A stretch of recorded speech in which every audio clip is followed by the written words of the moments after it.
stamped metal like the rest of the receiver here, but you can smash. It definitely would crush a baby skull, a baby coyote, a baby chupacabra, a baby skookum. You could bust a car window with it, especially that motherfucker was half down, because we all know hitting car windows when they're up and breaking them. Don't do it with your hand. Use an object. Again, use an object. Another big thing that is important to me when I put these things together is these rivets. They're fucking everything. Ensuring that you actually use rivets that are supposed to be used in an AK. And like I say, Jim Fuller tells me they need to be a leaded alloy. And the reason being is, when you shoot these fuckers, they shake. The round itself sits here. The rear sight trunnion hangs off the barrel as such. Seeing we're going to refinish this rifle soon anyway.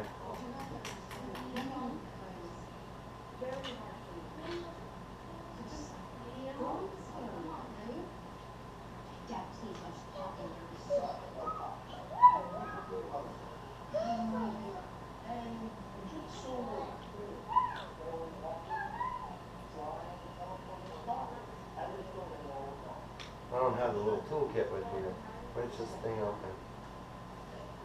But you can see the barrel in there nonetheless, where the gas block front sight combo is located. And then you come back, and this just hangs off the barrel. It's pressed on and pinned. When the weapon fires, this sucker twists. It's one of the big reasons you got so much tolerance here in the bolt. Tolerance specifically being or illustrated or demonstrated in this situation here. Also, it's easier to point this thing to the ground with the bolt.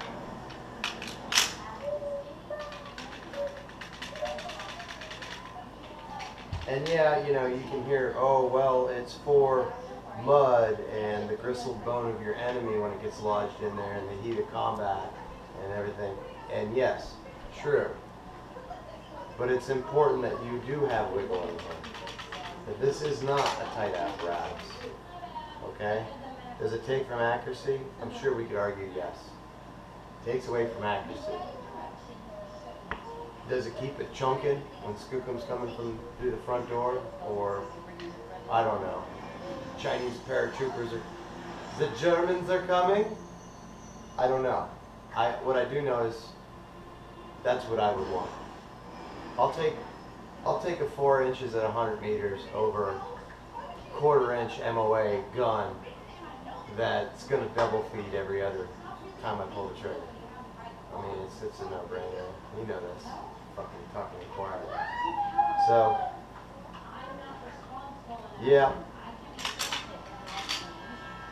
Some more AK corner shit talking. Gotta love it.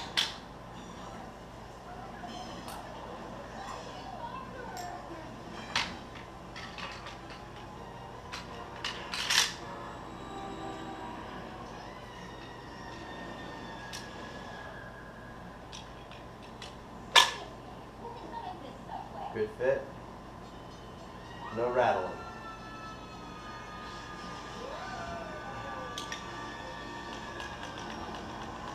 A little rattle in there.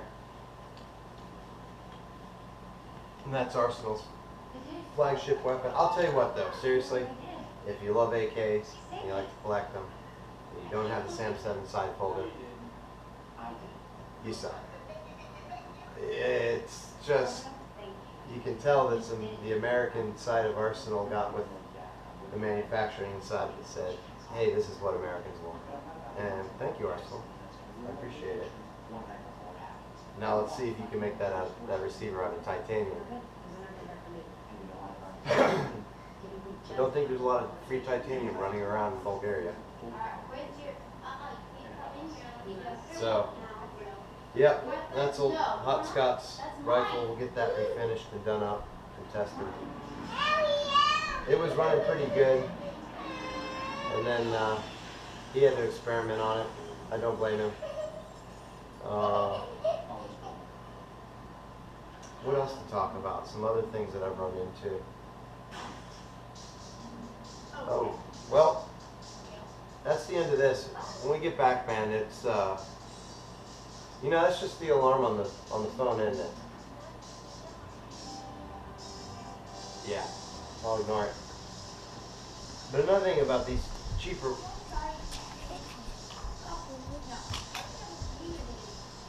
this one looks good, but you got to also be careful, man. There's a lot of these spring assemblies I've been seeing. Yeah. They've been snapping, breaking. I just saw, man, it was that old cool dude, Hickok 45. It was his son. Some other good old boy from the hills of Tennessee. He bought one of them Century 39s, and when he was putting the dust cover back on, had it like this, and he hit it, and it broke this thing right here, just like I did mine. No, just kidding. Fucking. But he tapped on it. He broke it. But my understanding was they sent him a new one. So there you go. And then talking about parts and then import parts, it seems kind of evident there have been plenty of totally awesome, kick-ass, reliable rifles, and even more shitty rifles built off of import parts. Something to think about, though, is that these parts kits are drying out. Arsenal offers a lot of kick-ass parts, but you're going to pay a bit of a premium for it. But then, you know, you want that Stowyer barrel that's hammer forged. That's where I would go looking. And I'd expect to pay money for it too. Some of the parts that I've gotten from Arsenal, you can tell that their blemishes are seconds off, or there's a reject to them. So, yeah. I don't know, man. I'm not in the import-export business of former Soviet weapon systems. It would be nice if they'd offer an RPK in 7.62, you know, or that it was available. It seems like you look on their catalog, and they got a lot of cool shit, but it's just not in stock. And I do definitely want to, I'm looking forward to get purchasing a couple of those. I think they're called the SLR 104 side folder. And they run the same exact receiver as this, but they've got a Suchka or crank off rear sight assembly that has a hinging system to them. And then their same gas system, everything, they just run a longer 16-inch 5.56 barrel. And I think that'd be badass to put a Form 1 on it and get your fucking tax stamp back, slap a 300 blackout barrel on that, and boy, you'll have a Skookum killer before you know it. You know? And that's something to think about too, man, in the event that 7.62x39 imports for some reason dry up. I think kind of the future would be a patterned 300 blackout. You know, it gives you, and that's, you know, we can get into 300 blackout all day long, but you can cut that barrel back to 9 inches and still get good terminal ballistics. I ran 12 inches of barrel and 110 grains into that cocksucker right there, and he dropped like water. So, fuck it. I think that's the way to go in the future. It's going to be 300 blackout. Once more people are carrying it, it's going to come down in price because you know, the components are available. And I don't see Hornady, Federal, anybody in ATK ever mass manufacturing cheap 7.62x39. You know, that's, who knows? That's kind of crystal ball shit. I've been said I had 2 crystal balls and John Longstaff. That's in the World of Warcraft. But anyway, let's go ahead and take a closer look at this shit. Try not to make you sick.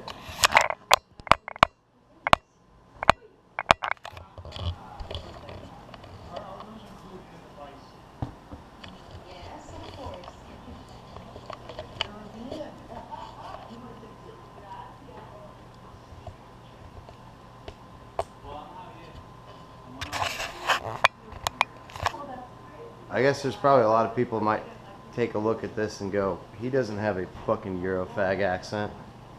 Fuck's he know about? Maybe you're right. Maybe I need to have a Eurofag accent. But no point. Alright, let's go ahead and take a look at this. We were back here looking at the muzzle. So, as you've probably seen in that Nightfire video, it works pretty darn good. Come back here and, like I say, everything's got that nice molybdenum Norel's coating on it.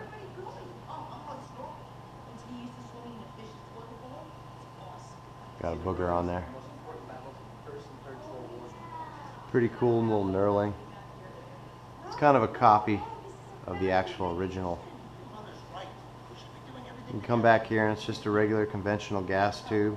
Because we don't have a lot of dwell time in here, we want to scavenge as much pressure as we can. Make sure we got enough carrier velocity to kick that round out. Or I'm sorry, kick that used shell out once it's done cycling. Come down back here, two-toned. Rear sight. Flip it up, I don't know if you can see. Open up the notch in here. Took the sharp corners. Something old Jim Fuller was teaching us to do. It's a quicker acquisition, and I'll tell you what, it works. But you can hopefully get a good look at what the finish is.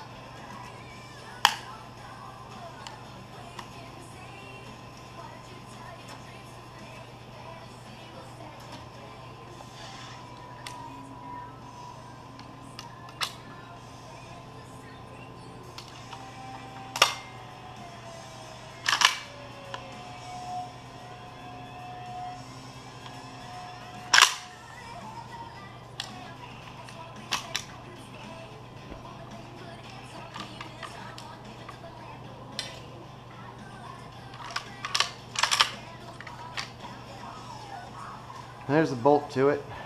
We parkerized the bolt. I haven't cleaned this at all since last night. There's still some condensation on there 12 hours later. But I don't worry about it because the inside of the tube is molybdenum coated. It's not going to rust. Lubricant, man, this is Jim Fuller told me this makes perfect sense. Lithium grease, man. Don't be buying like Frog lube. You know, man, a buddy of mine built me a badass 300 blackout pistol. I had back when I had my chicken wing was all bum, and he put that frog lube all over it. It smelled like an old man's ball sack. And I know, Kevin, you're sitting at home thinking, how would I know what an old man ball sack is? Well, we all had to earn our first fucking bicycle sometime. That's another story. Fucking,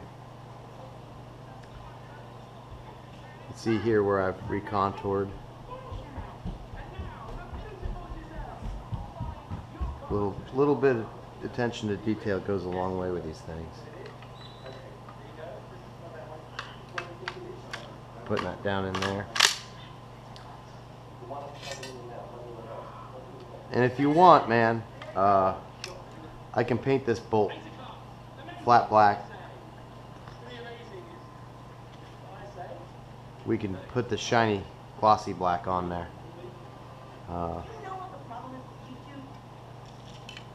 You know, you just gotta let me know what specifically you do and don't want. Can't wait to show you. Excuse me, sir.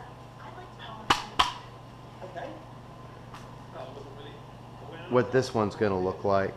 Like say he was out here messing with the gas block, changing things around, doing his thing. And like I say, this is real fucking ugly in here. I don't claim this. The only reason that's there is because fucking power tools were taken to it.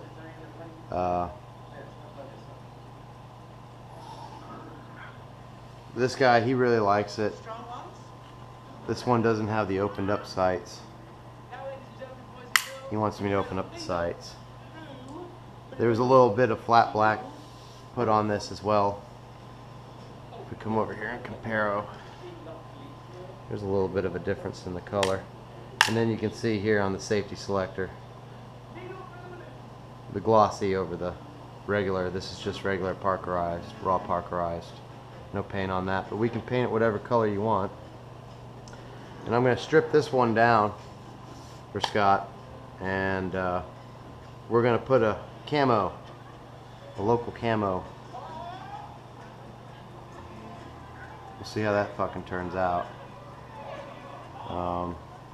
He's got this new brake on here, all fixed up and permanently fixed there. See, here's a little rosette weld where it drilled into the threads. So basically you could go ahead and stick something in here and torque on that bitch all day. You're not getting it off. Making everything nice and legal. There we go.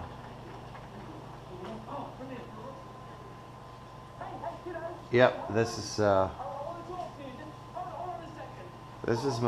what I'm working on real hard. This is just future mods are gonna be. This is gonna be set up different. We'll have to show it to you when we do it. It's too hard to describe.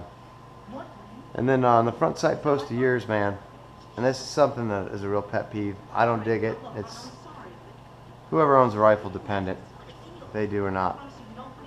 I don't like this too tight. There's a 2000 center fit. I like to go ahead and cut it oversized where it just goes in and out, and then I peen in the resistance. And the reason being is when I'm out making my changes, I don't want to have to fucking wrench on anything. I want it snug just enough so I can start tapping on it. And that just makes my life 1,000 times easier. Because it always seems like I'll get that wrench on there and I'll start cranking on it. I mar the finish and I fucking throw it too far. And that's my retarded problem, not anybody else's. My solution is this. So, alright. I guess I'll have to get back to you with the next video, man. I've kind of talked this stuff out. So, thanks for coming, watching Kalashnikov's Corners shit talk session. And get back to me, Kevin, about anything else that you want to know about the rifles. You got any questions? I'll make a video about it. Alright, love that stove.